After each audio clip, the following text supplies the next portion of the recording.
यहाँ भूमिको पूजा हैन? वर्षमा एकचोटि गर्नुहुन्छ? यो वर्षमा एकचोटि भने दुई फेरि। अनि केले पूजा गर्नुहुन्छ यहाँ? बोका परेवा। खास यहाँको मान्यता चाहिँ के छ?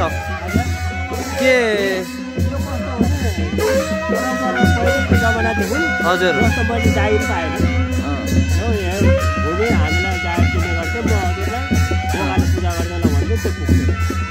भनेको पुग्छ।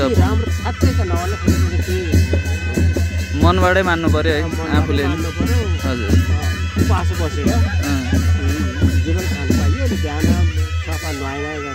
हजुर कहिले यसरी पञ्चबाजा ल्याउँछ, कसैले नल्याएर आउँछन्। त्यो उलो हिँड्ने मान्छेले फुलपाती चढाउँछ। त्यो बाँस खर्काको सबै यो अरूको पनि आउँछ। हुन्छ बस।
Very